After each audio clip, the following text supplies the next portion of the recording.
¿Cuáles son las consecuencias del bloqueo económico en Cuba? ¿Y qué se le responde a esa gente que agarra y dice, vos defendés a un régimen que mata de hambre a los cubanos? Y se genera una situación donde uno se imagina calles repletas de personas pidiendo por favor un pedazo de pan. Y yo lo pregunto en serio con mucho respeto. Me gustaría que puedan contar un poco cómo es realmente en Cuba, que me imagino que un bloqueo económico indudablemente trae problemas, pero imagino que no es el Kosovo que nos inventan. Bueno, no, te voy a explicar con absoluta transparencia como siempre lo hemos hecho. El bloqueo afecta negativamente a Cuba y en estos momentos realmente le afecta mucho más.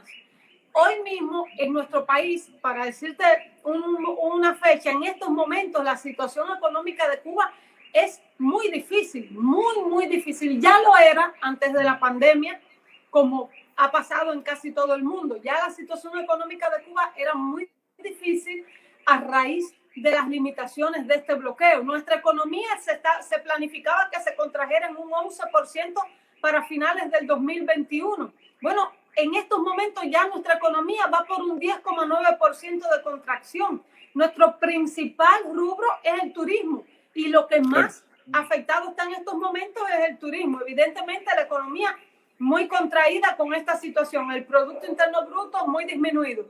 Pero además de esto, en medio de la COVID-19, que ha sido una pandemia que ha azotado al mundo entero y que ha obligado a todos los países a sacar los recursos de otros lugares para dedicarlos a la atención de la COVID, a la atención de pacientes, a la compra de medicamentos, de insumos médicos, de medios de protección, Cuba ha tenido que hacer lo mismo. Cuba ha destinado 4.300 millones de pesos cubanos de donde no estaban, porque no es que teníamos ese excedente, esa sobra ahí, y lo sacamos y lo invertimos en eso. De lo que Cuba no tenía, Cuba ha sacado 4.300 millones, son más de 170 millones de dólares americanos, para que tengas una idea.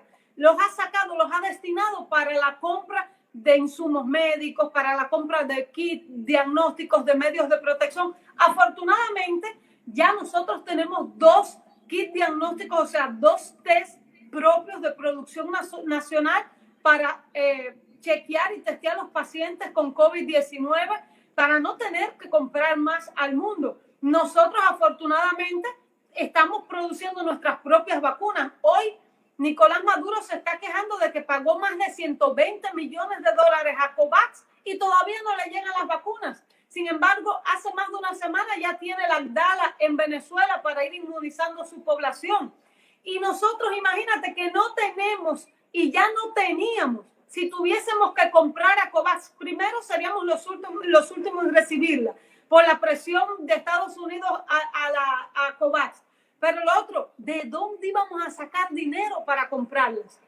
Es más fácil comprar materia prima y explotar la capacidad en recursos humanos y en material de ciencia, en tecnología y en instalaciones que tenemos creadas precisamente. Y recordar que les bloquearon la compra de jeringas. Exacto. Nuestro país sí tiene una situación económica muy difícil, pero sobre todo más difícil durante la era Trump. En el último año de la administración de Trump, aparte del bloqueo que ya limitaba mucho la economía y la entrada de alimentos, de medicamentos, de materias primas, de insumos de todo tipo al país, nos aplicó 243 medidas. Logró que se cerrara las remesas. ¿Cuántos países en América Latina viven hoy casi en su totalidad de las remesas de los ciudadanos que tienen viviendo en la emigración? Los hondureños, los salvadoreños, los mismos mexicanos. La mayor parte de su entrada de divisas es las remesas. Cuba no puede recibir remesas de la familia que tiene en Estados Unidos porque hasta eso nos bloqueó Donald Trump. La Western Union no funciona para Cuba, no podemos recibir remesas. En estos momentos ni siquiera podemos utilizar el dólar americano que tenemos en el país para ninguna negociación porque nos lo incautan, porque nos roban la transferencia, porque le prohíben a otros países comerciar con nosotros, porque hay varias empresas suizas, alemanas, europeas, de otras nacionalidades que han pagado multas millonarias porque han comerciado con Cuba y tienen más de un 10% de inversión norteamericana. y la gente no se quiere meter en ese problema. Imagínate, claro, sería muy fácil comprarle a Estados Unidos. Ellos no nos quieren vender, pero es que le queremos comprar, por ejemplo, a Argentina. No sé, una empresa que vende fertilizantes para hacer producir la tierra, baratos. Todo el mundo en la región le compra fertilizante a Argentina. Un ejemplo. Pero Argentina tiene un socio que tiene el 13% de las acciones norteamericanas. Y Argentina dice, no puedo. El 13% de las acciones son de fulano de tal, que es un norteamericano.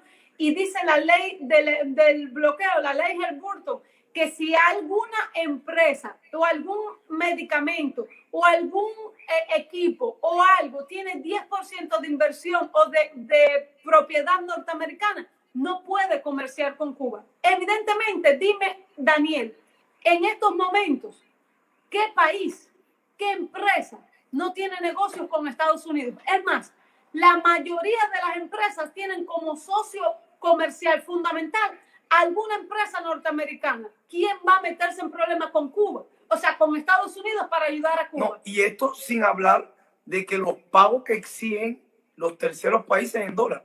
Entonces, Daniel, por ejemplo, tú haces gorra y tú estás vendiéndole gorra en el mundo a todo el mundo.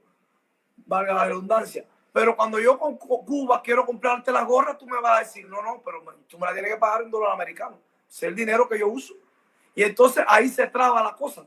Porque Estados Unidos, el banco que yo le deposito el dólar, va para allá y le quita el dólar y le mete una multa. Y entonces, como es su billete, allá cuando hicieron aquel tratado unilateralmente y exigieron que su moneda fuera la del mundo entero, y entonces ahora ya no es la moneda del mundo entero. Cada vez que Cuba hace una transacción, es la moneda de los Estados Unidos. Entonces, juegan sucio. Es decir, ellos quieren pelear con nosotros, pero además de que somos pequeños, de que somos bloqueados, juegan haciéndonos trampas. Claro, obviamente. A ver, quieren jugar algunos un partido de fútbol con nosotros sin árbitro. Imagínate tú. Y entonces, cada vez que nosotros metemos gol, ellos dicen, no, es anulado. Árbitro, ve y explícale que anulamos ese gol. Entonces, es muy difícil jugar así. Algunos se reían de la colecta de jeringas. Vieron que se hizo una colecta para comprar jeringas y mandarlas a Cuba, y se podían donar en insumos o uno podía donar dinero para ir comprando, y así salieron lotes con agujas y jeringas de distintos países, salió de Argentina y de otros países hermanos, y algunos se reían de eso y decían, miren, ni siquiera pueden comprar jeringas, pero no es que no las compran porque no tenían para comprarlas, no les dejan que las compren. No, déjame explicarte, Daniel. Tenemos un amigo que es youtuber, también vive en México, se llama El Guajiro Citadino, que se lo recomiendo a todo el mundo por acá que lo siga. El Guajiro Citadino tiene un proyecto, él lleva más de 14 años viviendo allá, está casado y tiene sus hijos allá, un proyecto para enviar jeringas a Cuba. Y él recibe las donaciones, las recibe por PayPal. Él todos los días tiene que recordarle a las personas en su canal que no pongan la palabra Cuba, que cada vez que ponen la palabra Cuba, el banco retiene la donación y ya es un dinero que se pierde. Que por favor, que pongan humanidad, que pongan amor, que pongan la patria, pero que no pongan Cuba porque no se puede. Entonces, es que el gobierno, es que Díaz-Canel está empecinado en matar de hambre y necesidad al pueblo cubano. ¿O es que realmente Díaz-Canel y toda la gobernabilidad cubana está poniéndose una capa de superhéroes para sacar adelante un país, enfrentándose a la mayor potencia del mundo comercial, bélico, económico, de todo tipo? Pero además, enfrentándose a la COVID-19, a los efectos de la crisis post-COVID que el mundo entero va a sufrir, pero que Cuba va a sufrir multiplicado por 10.